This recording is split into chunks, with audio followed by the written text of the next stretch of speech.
A redução que foi feita pelo Banco de Moçambique, como eu estava aqui a fazer referência, ela tem impactos inicialmente mais ao nível macro. E eu faço esta referência ao nível macro, dada as contínuas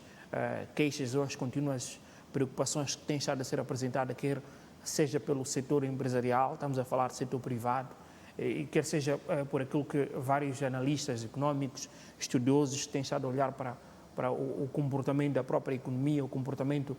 do volume de crédito e também nos níveis de rácios económicos e por aí em diante. Quando nós falamos de mais macro, isto porque existe uma dificuldade, o Banco de Moçambique tem estado a fazer aquilo que é a sua parte ou o seu trabalho neste momento, que é olhar para um conjunto de indicadores e que já tinha feito esta promessa de que, a depender das alterações e da reação do próprio mercado, poderia reduzir esta taxa ao nível de um dígito. Então, nós estamos a dizer que... É o que aconteceu agora. É o que aconteceu agora. E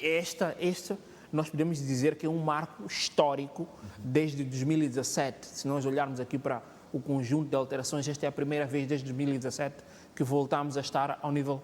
de um dígito. Então, isto, de alguma forma,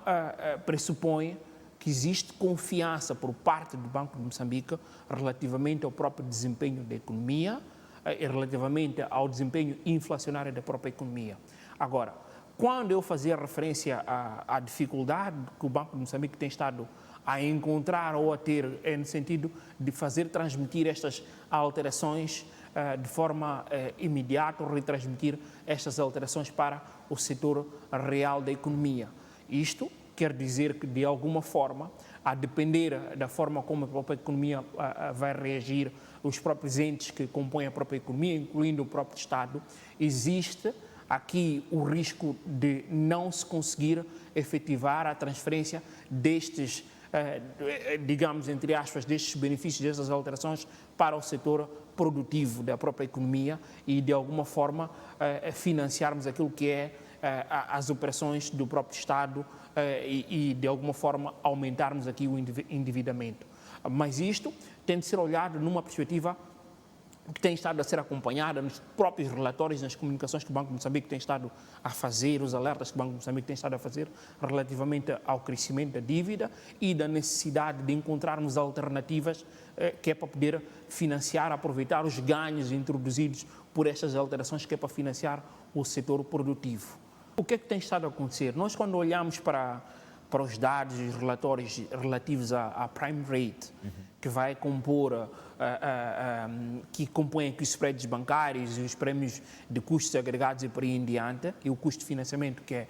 e a própria taxa MIMO, estamos a falar da taxa MIMO, e o custo do próprio financiamento, que há aqui um indicador que é incluído, nós conseguimos visualizar que estas alterações que têm estado a ser implementadas pelo Banco de Moçambique têm estado a ser, como é que eu poderia dizer, existe um gap temporal em termos de reação e muitas vezes, e nem é a expectativa, se nós estivermos a olhar de forma prudente, não podemos ter a expectativa que as reduções possam ser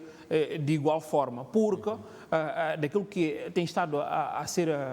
relatado pela Associação Moçambicana de Bancos, existe um conjunto de indicadores que estão a ser olhados e que vão compor aquilo que é o prémio de risco, que é incluído no cálculo da prime rate, que se faz incidir sobre o crédito final. Estamos a dizer que existe uma posição relativamente conservadora da banca comercial no sentido de acompanhar estas alterações. Isto, de alguma forma, faz com que as taxas de juros não respondam de forma imediata às alterações que têm estado a ser implementadas pelo Banco de Moçambique. Mas isto deve, de alguma forma, fazer com que o próprio regulador, que é o Banco de Moçambique, possa, junto da banca comercial, compreender quais são os mecanismos que podem, de alguma forma, permitir que os spreads bancários possam a acompanhar aqui a tendência. Nós, quando olhamos para os dados e as tabelas, os relatórios que têm estado a ser publicados e acompanhar a evolução da prime rate, conseguimos verificar que, apesar das alterações que têm estado a ser implementadas serem implementadas pelo Banco de Moçambique, os spreads que compõem aqui a prime rate não têm estado a fazer este acompanhamento, apesar da redução da prime rate em algumas percentagens.